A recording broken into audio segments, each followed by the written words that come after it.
Bismillahirrahmanirrahim. Assalamu alaikum. I am Israr Anjum and you are watching my legal channel The Legal Expert on YouTube. Before starting video, अगर आपने अभी तक मेरा channel subscribe नहीं किया तो उसको सब्सक्राइब कर लें ताकि आने वाली इन्फॉर्मेटिव वीडियोस और एकेडमिक वीडियोस आपको मिलती रहें। CPC हम पढ़ रहे हैं। CPC में हमने अपील को बहुत अच्छे तरीके से पढ़ लिया है और आज हम चलते हैं अपने नेक्स्ट टॉपिक की तरफ, जो कि है पावर्स ऑफ अपीलेट कोर्ट। क्योंकि ये जो अपील होती है ये एक कंटिन्यूएशन ऑफ द सूट होती है, ये सूट से कट नहीं जाती, ये सूट चल रहा होता है। अपील कहते हैं कंटिन्यूएशन ऑफ द सूट, कि सूट अभी इन द प्रोसेस है। तो जो पावर्स आपकी ओरिजिनल कोर्ट को हासिल हैं वही पावर्स आपकी अपीलेट कोर्ट को हासिल हैं। इसके लिए जो हमारी रेलिवेंट प्रोविजंस हैं वो हैं सेक्शन 107 और आर्डर 41। सेक्शन 107 जो है वो जनरल प्रोविज़न देता है कि ये पावर्स हैं अपीलेट कोर्ट की, लेकिन जो आपका आर्डर 41 है वो हमें उनकी तफसीलात बताता है कि अगर हमने उसकी तफसीलात को मालूम करना है तो हमें आर्डर 41 को रेफ़र करना पड़ेगा। अपीलेट कोर्ट होता क्या है कि जो आपकी डिक्री होती है, जब आपकी ओरिजिनल जुरिस्डिक्शन की कोर्ट से एक केस डिक्री हो जाता है तो फिर आप अपील को लेके चले जाते हैं उससे हायर फोरम पे, तो वो होगा आपका अपीलेट कोर्ट। अब अपीलेट कोर्ट के पास कौन कौन सी पावर्स हैं, सेक्शन 107 उसके बारे में कहता है कि सबसे पहली पावर जो अपीलेट कोर्ट के पास है वो है कि appellate court can pronounce final judgement.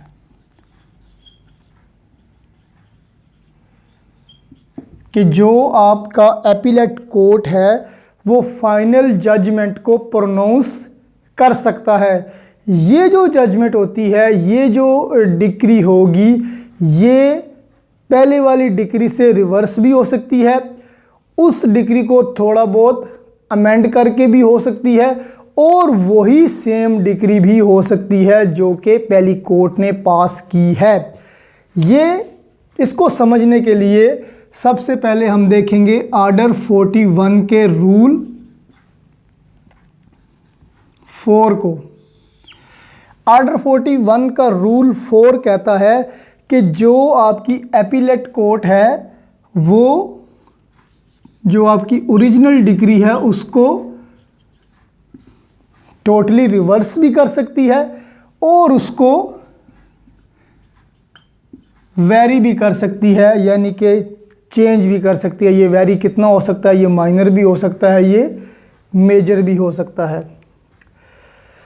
उसके बाद आर्डर 41 के रूल 20 में कहता है कि जो आपकी अपीलेट कोर्ट है जब वो एक फाइनल जजमेंट तक पहुंचने वाली होती है तो अगर वो समझती है कि एक ऐसा बंदा जो कि इस केस में पार्टी होना चाहिए था उसको पार्टी नहीं बनाया गया, तो वो क्या कर सकती है, उस पर्सन को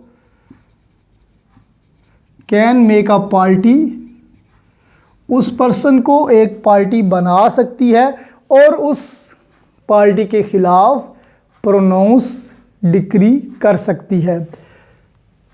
रूल 33 अगर पढ़ें आर्डर 41 का तो ये कहता है कि जो अपीलेट कोर्ट है वो कोई भी ऐसा आर्डर और कोई भी ऐसी डिक्री पास कर सकती है which are to be passed by the lower court. Are to be का मतलब होता है कि जो लोअर कोर्ट को पास करना चाहिए थी, क्योंकि वो केस की कंडीशंस को देखेगी, केस के सर्कमस्टांसेस को देखेगी, एविडेंसेस को देखेगी और उसके बाद एक ऐसा डिसीजन करेगी जो कि लोअर कोर्ट को करना चाहिए था। और इस सिलसिले में वो कोई भी आर्डर और कोई भी डिक्री पास कर सकती है जो कि लोअर कोर्ट को करना चाहिए था।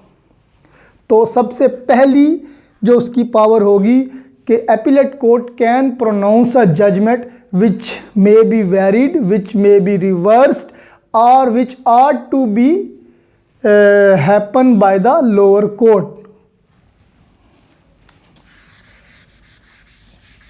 ऑर्डर 41 के रूल 4, रूल 20 और रूल 33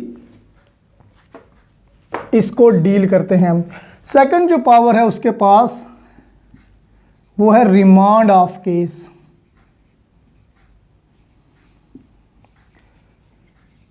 कि जो एपिलेट कोर्ट है वो केस को वापस लोअर कोर्ट में भेज सकती है कि इसको अच्छे तरीके से ट्रायल किया जाए। अब इसमें इसको समझने से पहले मैं आपको इसकी हिकमत बता देता हूँ कि इसमें हिकमत क्या है। होता ये है कि अगर जो एपिलेट कोर्ट है वो उसको डिसाइड कर देगी तो एक अपील मारी जाएगी। अब अगर एपिलेट कोर्ट समझती है कि ये जो मामलात इस अपील में आए हैं ये तो लोअर कोर्ट में हल हो जाने चाहिए थे, तो उनको वो क्या करेगी, वापस लोअर कोर्ट में भेजेगी कि भाई इनको हल करो। इसको समझने के लिए हम चलते हैं ऑर्डर 41 के रूल 23 की तरफ।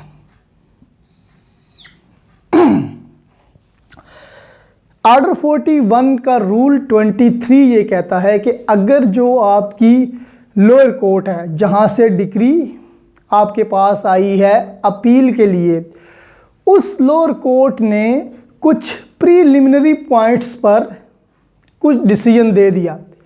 अब प्रीलिमिनरी पॉइंट पर उसने डिसीजन दे दिया, लेकिन जो फाइनल पॉइंट्स थे, जो मेन पॉइंट्स थे, उनको उसने छोड़ दिया। For example 1 2 3 4 5 6 these were the issues.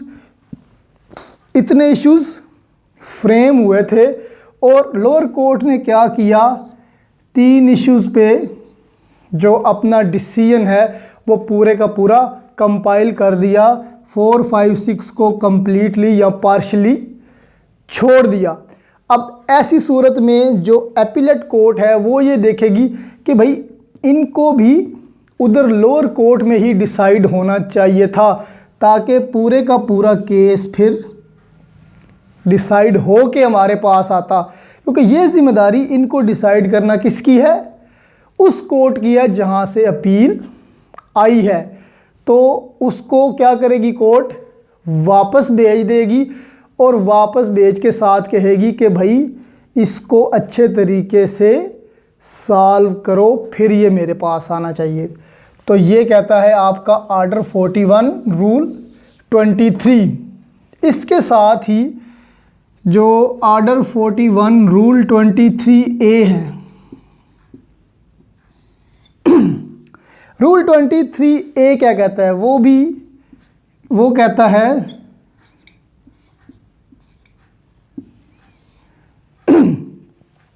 कि जो कोर्ट है जहाँ से डिक्री अपील होने के लिए आई है उसने प्रीलिमिनरी पे डिसीजन नहीं दिया। जैसा कि पहले मैंने बताया कि उसने प्रीलिमिनरी पे डिसीजन दिया, फाइनल को छोड़ दिया। अब 23A में वो कहता है कि उसने 23 वाला मामला नहीं किया, लेकिन फिर भी क्या हुआ कि वो केस ऐसा है कि वो अपील में आके रिवर्स हो जाएगा। तो ऐसी सूरत में भी वो जो एपिलेट कोर्ट है वो केस वापस लोअर कोर्ट में भिजवाएगी कि उसको डिसाइड करके दिया जाए। इसके साथ ही एक सेक्शन 151 है CPC का, जो कि inherent powers of the court के बारे में बताता है। अब सेक्शन 151 ये कहता है कि अगर लोअर कोर्ट, क्योंकि मकसद क्या होता है, मकसद ये होता है कि आपने जस्टिस को यकीनी बनाना है। तो जस्टिस को यकीनी बनाने के लिए कुछ इनहेरेंट पावर्स भी कोर्ट के पास होती हैं, जो कि हम आगे जाके पढ़ेंगे। सेक्शन 151 में वो कहता है कि अगर लोअर कोर्ट से कोई एरर हो गई, कोई ओमिशन हो गया, या कोई इरेगुलरिटी हो गई,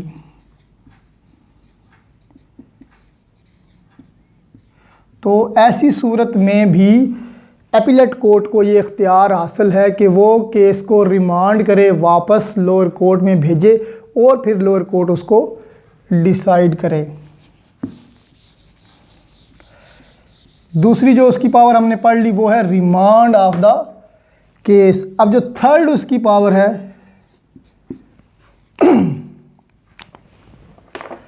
वो है frame issue and refer for trial.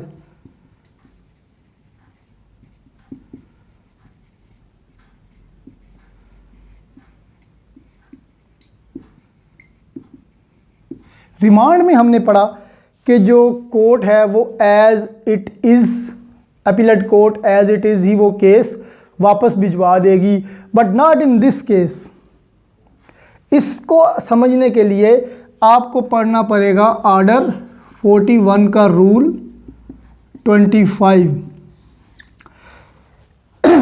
इस रूल 25 में सीपीसी ये कहती है कि अगर लोअर कोर्ट ने कोई ऐसा इशू जो कि डिसाइड होना चाहिए था मिस कर दिया, या कोई ऐसा इशू जो कि फ्रेम होना चाहिए था वो फ्रेम ही नहीं किया, तो ऐसी सूरत में जो अपीलेट कोर्ट है उसके पास ये पावर है कि वो खुद इश्यूज फ्रेम करे,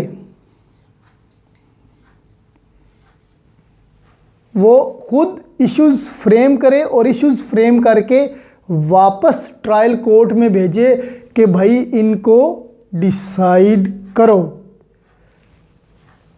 पहले हमने पढ़ा कि जो रिमांड ऑफ द केस है उसमें कोर्ट सिर्फ और सिर्फ एज इट इज़ केस को वापस भिजवा देगी, बट इसमें आपके पास कोर्ट के पास ये पावर अवेलेबल है कि वो खुद से इश्यूज फ्रेम करे और फिर उनको ट्रायल के लिए सेंड करे। वो इश्यूज क्यों फ्रेम करेगी? क्योंकि कोई एक ऐसा इशू जिसके ऊपर डिपेंड करता है आपका केस, वो इशू ही लोअर कोर्ट ने फ्रेम नहीं किया, तो ऐसी सूरत में कोर्ट इश्यूज फ्रेम करके वापस ट्रायल के लिए भेज देगी। ये हो गई इसकी third power. Last but not the least जो इसकी पावर है वो ये है कि ये एडिशनल एविडेंस भी ले सकती है।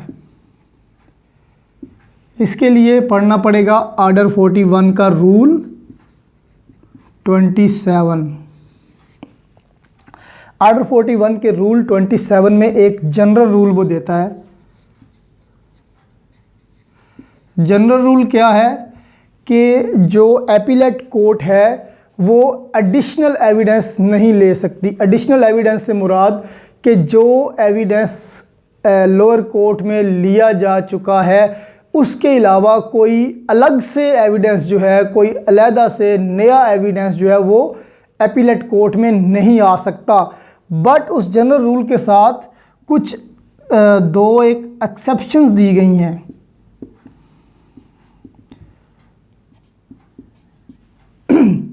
पहली एक्सेप्शन तो ये है कि अगर कोई ऐसा एविडेंस है जो कि लोअर कोर्ट में पेश किया गया हो, बट लोअर कोर्ट ने क्या किया हो, उसे एक्सेप्ट करने से डिनाई कर दिया हो या उसे एडमिट करने से रिफ्यूज़ कर दिया हो, तो वो एविडेंस, एडिशनल एविडेंस क्या हो सकता है?